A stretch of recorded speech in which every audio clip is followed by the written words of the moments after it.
Let's talk about some Christmas movie magic over here. Drew, what was it like making that movie? Christmas Movie Magic was the name of the one I had out this year. It was fun. It was a throwback, an homage to old Hollywood in like the 40s. So it's, if you can imagine, if you haven't seen it, imagine like a Singing in the Rain meets a Christmas movie. And I got a really cool fedora, a cool jacket out of it, and got to do some dance moves and sing an original song. And we shot it up in Canada, and my co-star Holly DeVoe was wonderful, and she should be at this thing. I'm gonna tell her about this next year. And yeah, it was good. Did you get to keep the fedora? I sure did. I steal stuff from all my movies. Not just socks, more than socks. Bethany Joy, okay, so we always heard, did you sticker on your shoe? Let's have some tape. Thank you. It was a style choice, but thank you. It's a bad style choice. I know now why they call you the script doctor. I've heard this from a few of your co-stars because you make magic happen on set. You are multi-talented, we love watching your work. Can you talk to us a little bit about an unexpected Christmas? Yes, I can, and I will.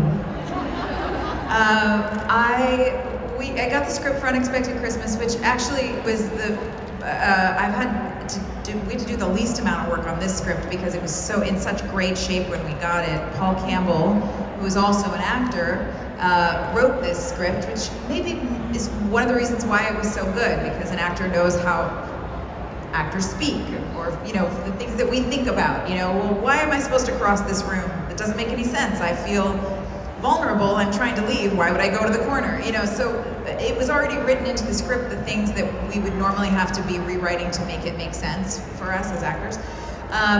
So that was great.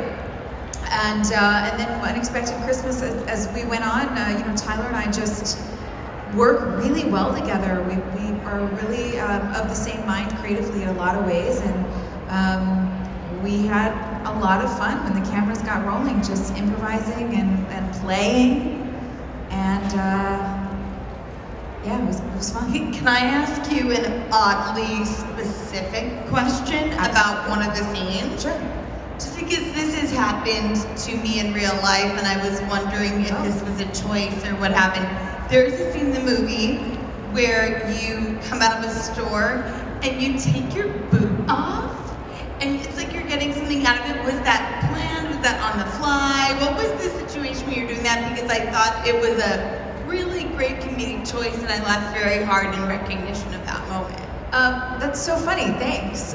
It was on the fly, and it was because, well, that's just normal human behavior, and I think really commonly in the TV world, we have a tendency as actors to just stick to, we get used to being just put on a mark, and they're just like, stand there and say your lines and then move over there. And that's not how people behave. If you watch people, we're digging things out of our shoes, we're fussing with our hair, we're like picking something out of our teeth while somebody's talking. We do things like that, so why not model that behavior so that it feels like a natural exchange that people can watch. So anyway, with that scene, we had a hard time getting to the mark on time with our walk and talk, because it was just on one camera following us the whole way. So yeah, I just came up with that, because we had to linger in that spot for a little longer, and it seemed dumb to just stand there. Like, why would you just stand on a sidewalk talking to someone if you're trying to go somewhere? Why would you do that? Maybe if you had something in your shoe and you couldn't move, that's why you would do that. So. Well, it was definitely a moment where that resonated with me, so thank you for what was very natural. I'm always digging stuff out of my shoes, so yes, saw it, recognized it, loved it, appreciated it. Could we talk a little bit about right before Christmas? Go a little bit back in time. Sorry, I do not want to cut off applause. Yes, right before Christmas is awesome. What was it like making that movie? No, it's a lot of fun too. I mean, Drew was on that movie. We only got to work together a couple of days, and we didn't actually interact. Yeah. But we crossed paths on. Oh, I forgot you didn't interact in that. We did No, not. we didn't. Oh, okay, Yeah, yeah, no. right. No, you don't. But you were. Yeah. But we got to see each other, which was really cool. And no, it was a lot of fun. I really liked everybody that worked on that film. I thought it had a lot of heart, which is what drew me to it. I liked the character, and yeah, it was a really good time. That is one of my favorite Christmas movies, and I like the song at the end. And yeah, Thank you. Can you tell us a little bit about that? Yeah, there's actually 2 songs. Yeah. I don't know if they both made the cut, but I think the one that I was playing on Yeah, stage yeah. with my fake boy band Yeah. that they put together for me. That was so much fun. You Those were in guys a real awesome. boy band and a fake boy band? It's so meta, isn't it? Well, I was gonna say, actually, it's a small world because Drew and I met when we were in high school, and I knew him when he was in a real boy band when we were teenagers, and so it was so ironic to be in the movie in the audience of his fake band, like going, and I was like, this is like when we were teenagers all over again. And I still thought I was cool this time too. What was the original question? The song. No, it's a fun little yeah, the tidbit. song. Yeah, a lot of history here. The song was I got a chance to pick up a guitar and play for a room full of background, and you and Chad in the middle there. You know, I was gonna say, I was there too. And I was like playing real loud, and then the director's like, "Now you, Drew, shut up," because then it's our dialogue part, you know. So I had to Okay, so you had like to sing mouth it, it. sing it with my whole heart, and like strum and whatever, but don't make any noise. Movie magic. It was really fun. It was a special one. I was only in the film. I only shot for 3 days. It was really fast for all of my part. But yeah, it was nice to reconnect, and I'm glad that you liked the movie. I really did. Now, when you said movie magic, was that another subliminal, intentional Christmas movie magic that you were putting Keep out it all there? for us? together. Yeah, Yeah, you that caught up was on seamless and talking about, knowing each other. I don't know if you guys have a little bit of history together. A little show called One Tree Hill.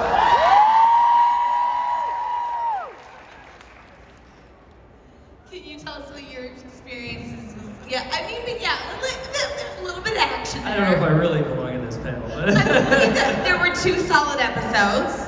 There's One there. solid episode. Well, one But thanks. solid, That's good. but who's counting? You are clearly, but yeah.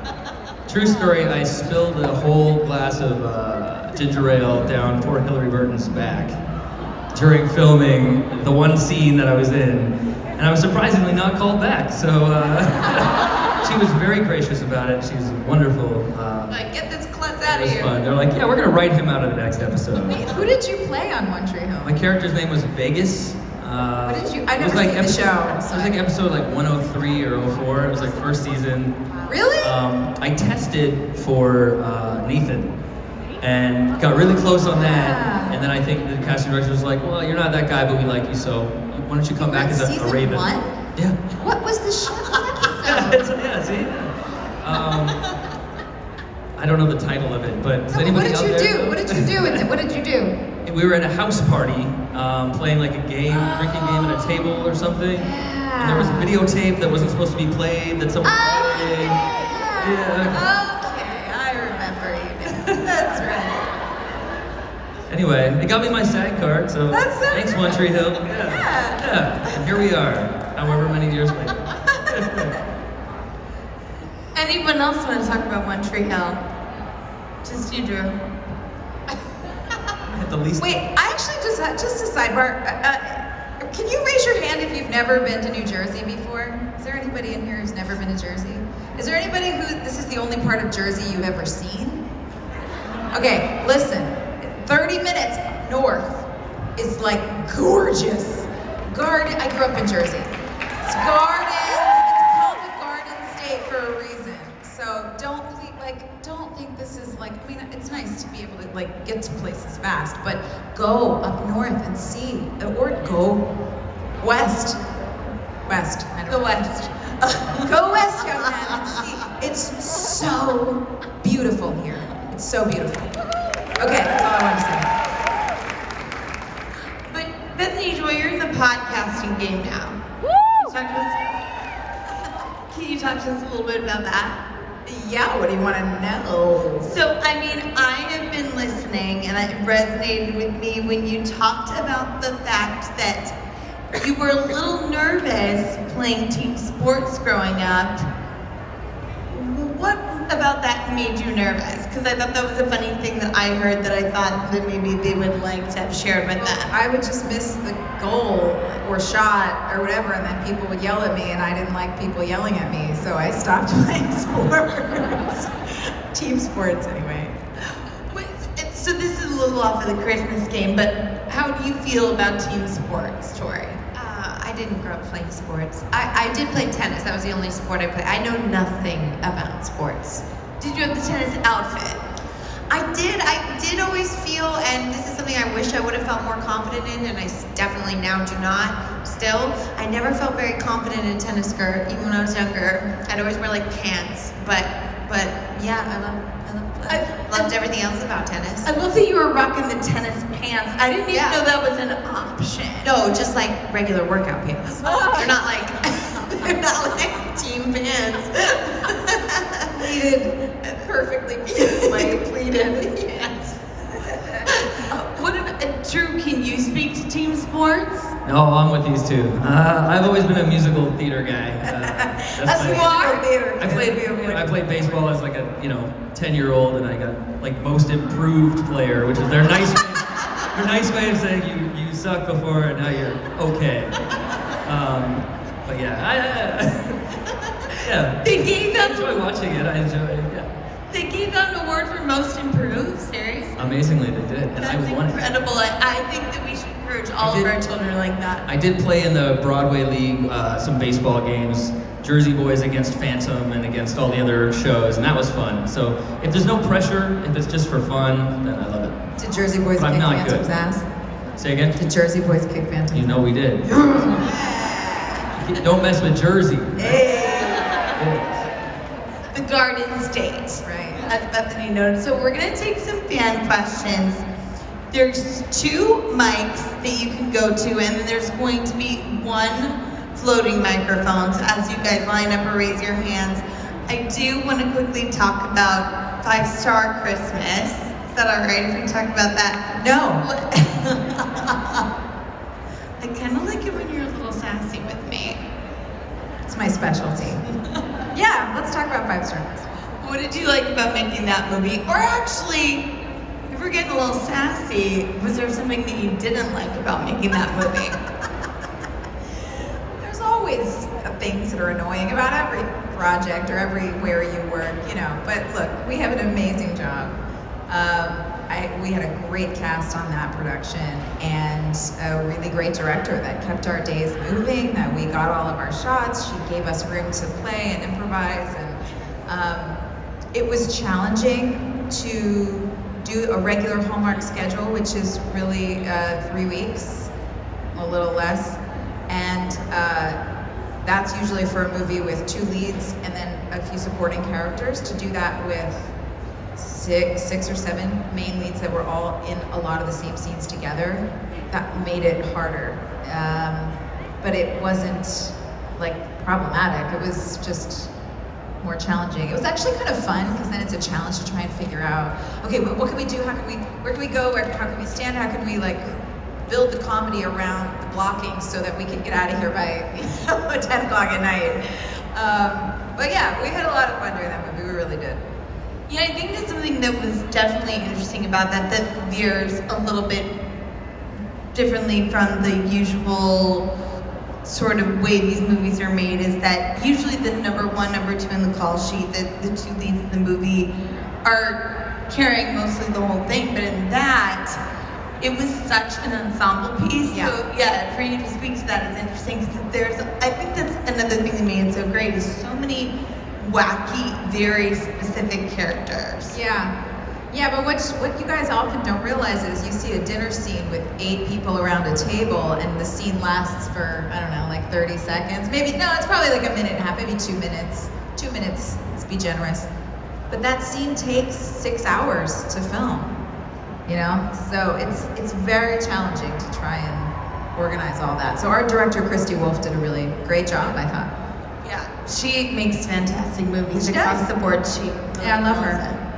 Okay, let's take our first question from this side over here. Tell us your name and what your question is. Okay, my name is Taryn with a T.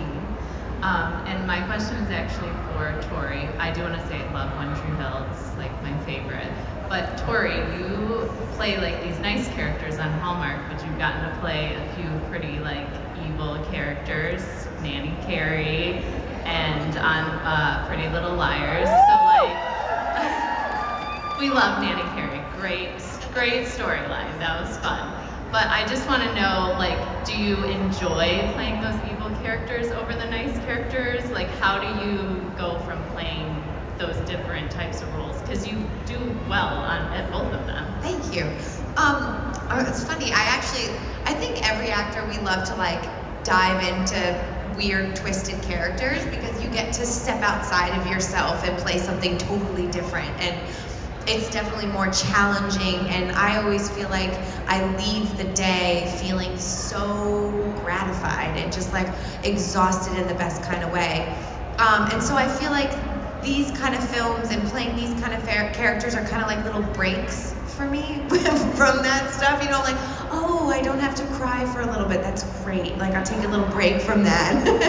I get to be happy for a second and smile. Okay, cool, I'll take a little break from that. So I like going back and forth. It's a lot of fun. Can I just follow up with, of those two, your Pretty Little Liars, or which one was more fun to play? Pretty Little Liars or One Tree Hill? Yeah. You're asking me that in front of Joy? No, I have to say, totally different. I mean, One Tree Hill was the first job that I did that I felt like, oh my God, I'm about to do things that people actually watch. Like, I was so nervous. I think up until maybe the last episode I ever did, I think I was like shaking like in every scene. I was so nervous, but Joy was literally the kindest person to me on set. The first day I got there, she actually, in my trailer, wrote me the sweetest note and left me a little letter opener for all the fan mail I was gonna get. And For the knife, it's a knife I was gonna stab you with. exactly. But then I don't think we knew where the character was going. I certainly didn't. And then I was like, well, I think you meant for all the hate mail I was gonna get. but yeah, just totally different experiences. One Tree Hill is like, you know, it's almost like our first love. You were there longer at Pretty Little Liars, weren't you? Yes, I was there definitely longer. I did all 7 seasons, like in and out. Oh my Like, God. only like 10 episodes a year, so you know, in and out. But yeah. So that becomes like a family then to you. Totally. I have, you know, long-lasting friendships in that. Yeah, so it's just so different. It's like picking between your children. You can't Thank do you that. so much. Thank you. Okay, right over here, what is your question? Hi, my name's Amanda. My question is, what's your favorite Christmas movie that you've filmed, and why? Drew, you haven't talked in a minute. Right Before Christmas was a lot of fun, but since it was so short for me, probably wasn't my favorite to film. I would say I did a movie with Chelsea Kane a few years ago called A Christmas for the Books. I love that one. Thank you. Which was a lot of fun because it was the second movie I'd done with Chelsea. We did a movie called Love Struck decade ago. That was a musical. So it was fun being reunited with her and doing that. And we filmed it in Ottawa, which is where I was born. So I got to go, and I had never really been there since I was a kid. So I got to spend a whole month in my birth city and explore, you know, go up to the top of Parliament. And, you know, we got a private tour of the place where they keep all the mounted police, their horse, all their horses, where they train them and where they live. Those things. I've had too much coffee. Those things, yeah. You know, it was cool. I felt like I was on vacation as well as filming a movie, and then I think it turned out really nicely too. So probably that one. Favorite Christmas movie. I've loved all of my male co-stars, truly. I've enjoyed working with them. I'm particularly fond of Luke McFarlane. I love him so much. He's just like super dear to my heart, and I can't wait to do another movie with him. But it wasn't a Christmas one, so I can't technically count that. Andrew Walker is also a dear friend, and we did 2 movies together.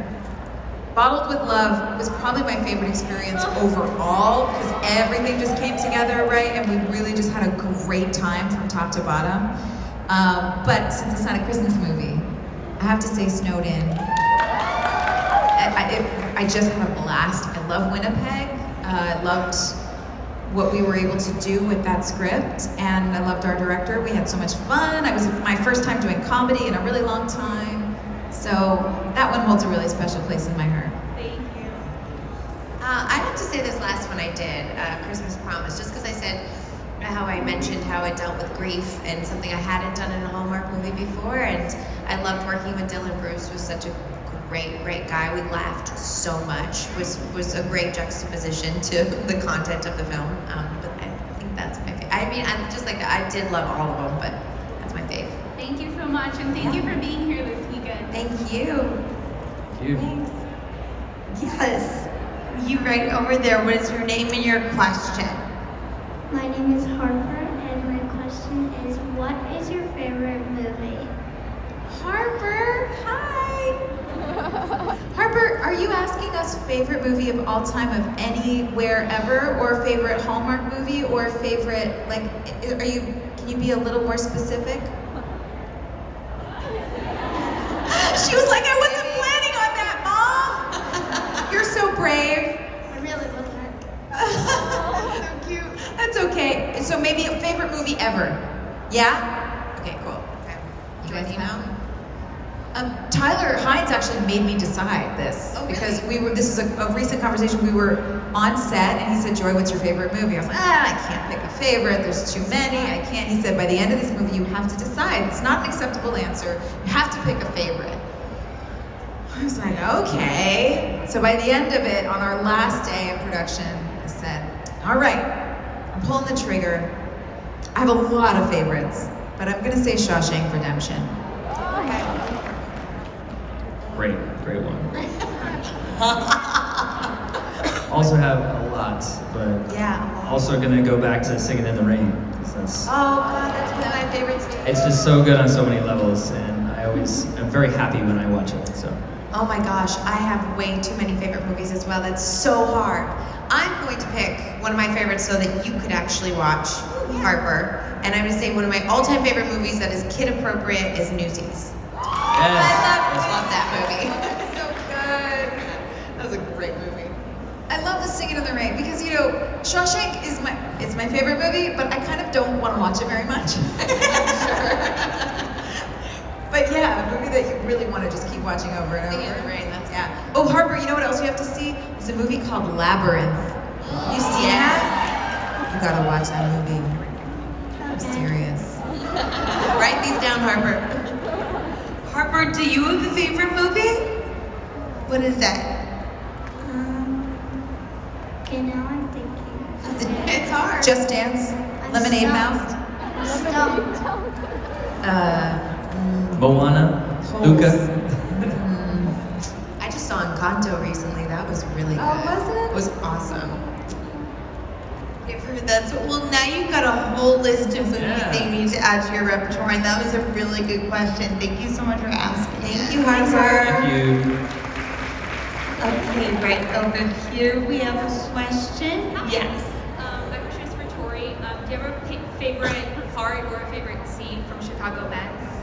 Good question. Sorry, can you actually tell us your name? I forgot to ask you. Christine, sorry. Christine. Hi, Christine. Gosh, that's a really hard one too.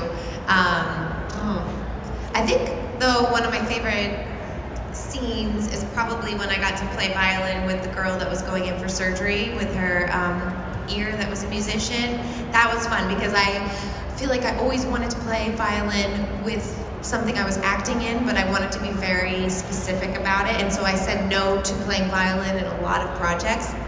And when they asked me to do it for Med, I loved my role on Med so much that I was so excited to finally marry the two. So when we did that scene, I was just like so stoked that it was happening. Thank you. Yeah.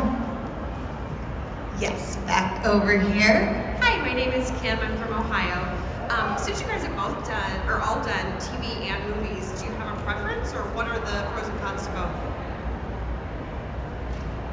I like movies because, like features, because you get more time to rehearse, and it takes more time to film, so you just get to have a little bit more, I don't know, practice, more rehearsal, a little more control over the performance. With TV, it's generally really fast, and you just kind of have to go on the fly, like come up with whatever your thought is and just commit to it. And if it bombs, then maybe you can change it, but usually you don't have time.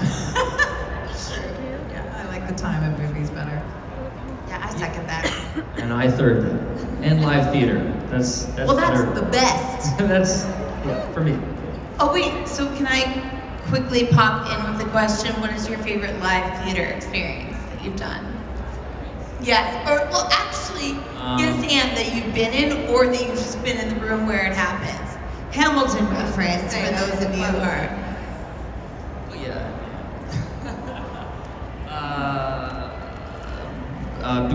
Getting to play Prince Eric on Broadway. That was my debut, so I mean that was a real trip. That was so much fun. That'd be a highlight.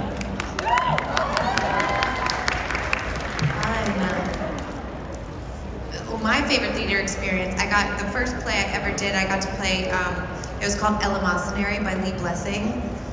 And it was awesome. It was my first time doing theater. I was so nervous. It's 3 women, you're on stage the entire time.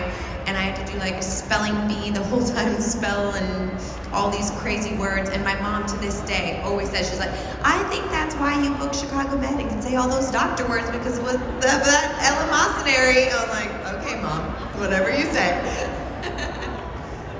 I have had so many wonderful theater experiences, but my favorite, it's probably my first one too, and I was like 7, and I played a munchkin in a local community theater production of The Wizard of Oz. Oh my gosh. But it's the thing that sparked everything else in my career. I mean, being on stage, being backstage, the smell of the bolts, you know, Hans cold cream on everybody's face and the Aquanet backstage, and just like the feeling of, you know, places, and you can hear the audience muttering and the curtain opens, and I had never experienced anything like that, and it blew my mind, and I never looked back after that moment. So I'm so grateful for that. It's my favorite. Okay, sorry, one more theater follow-up question because I'm a theater nerd. If you could do a play now, what would you do? Hadestown. Yes. Okay, good. I also love Waitress, but I would love to do Waitress, but Hadestown is particularly close to my heart. Okay, I have to be the basic one of everyone up here because this play, when I saw it when I was 7, and I've probably seen it 17 times, is what made me want to act. So I would be Eponine in Les Mis. That's like, hello. That's my dream, but I can't sing, so. I always wanted to be Marius. Yes. I think now it'd be fun to jump into like Moulin Rouge, just because. Oh, of course, you I get forgot about that. Yeah, you get to sing like Changing my answer. 150 amazing songs every night. You know, I think that'd be really fun. Well, I live in New York City and I go to the theater all the time, so we would welcome you back here anytime you want, please. Or Jersey. I had an audition. I had a callback for Moulin Rouge actually for the. You did? I did so well in my in the producer set. There's like a session before the producer session where you meet with the music director and you meet with the script. There's like a script director, but there were 2 people, and they walk you through everything, and they sort of give you tips and teach you. It's just like a practice session before you go in. And I did so well, and my feedback to my manager was like, she killed it, she's gonna be amazing. And then I walked in the room the next day with that table full of producers staring at me, and I bombed. It was one of my worst auditions ever. So no Moulin Rouge for me, not this year anyway. Not this year, Next year. We have time for one final question. Let's go over here. Hi, I'm Samantha. Bethany, what was your favorite scene to do in Montreal? Did you like seasons 1 through 6 better than the last 2 seasons? It's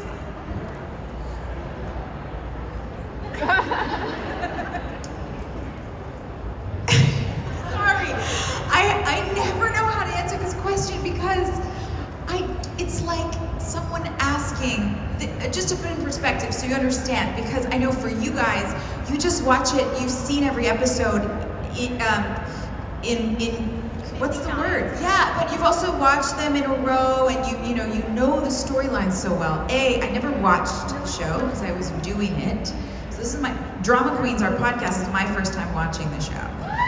So it's cool, but there's a lot that I missed. But also, for us, that's like somebody asking you, if I said to you, what was your favorite day from first grade to 10th grade? Go. So I don't know, I had so many wonderful days and wonderful memories, and I can tell you one of my favorite memories was we had a grip that made moonshine at home, and it was peach flavored, and he would slip it to us in small little water bottles on long days. Shh, you're not supposed to know this. And we had a day where somehow it rained in Nathan and Haley's house. Inside the house, it was a dream sequence. But James and I were like, Season 5. I know. So James and I were like making out on moonshine at it was like 1 a.m. And it was raining in the house, and everybody was just laughing and having a great, it was like everybody was in a happy place that day. And I just remember that whole, now I'm like, every time I see peach moonshine, it makes me happy. So there you go. I thought it would have been when you were kicking Manny Carey's butt. No, I love Tori, I really do. So actually, before we close things out, I saw you scurry back to your seat, quiet as a mouse, as you were about to ask yes. And if you guys would be so gracious as to, can we actually finish out with this question? Oh, there was someone in front of you. I thought you were the final one. Okay. They're so nice. All right. That are kind. Yeah. It was such a polite little scurry, but thank you for being, and the honesty. Thank you so much. Yes. That was super sweet. Thank you so much. So this question or comment is for Bethany. First and foremost, huge fan, massive fan. Thanks, hi. I'm here with my best friend who we're both huge fans, and we just think you exemplify anything a woman and everything a woman should be off and off the screen. Regarding the later years in One Tree Hill, we're both teachers, and you played a teacher in the later years, and that storyline just really resonated with us, regarding Quentin Fields and everything. So I just wanted to know how it was really diving in and filming that, and being in that role on the As show. a teacher? Yeah. I had a lot of fun. My father has been a history teacher and a journalism teacher, so I felt really comfortable in that role because I went to, been around his classrooms and stuff.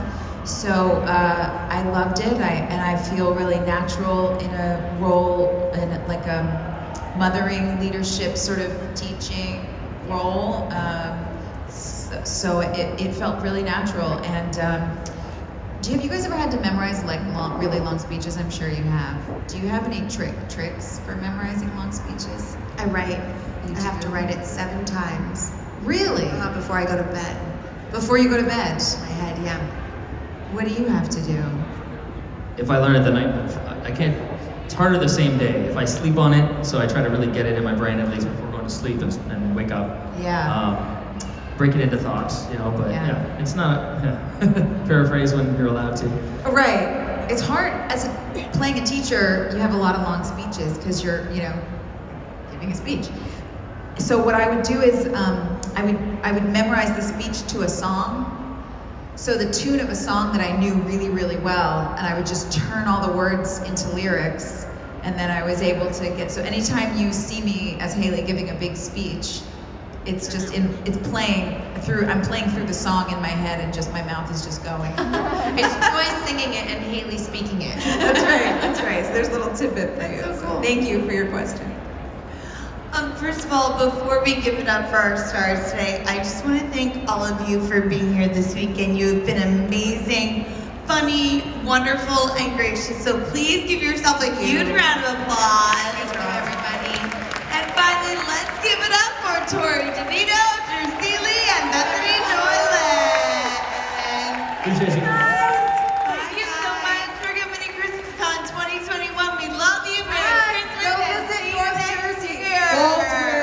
bye.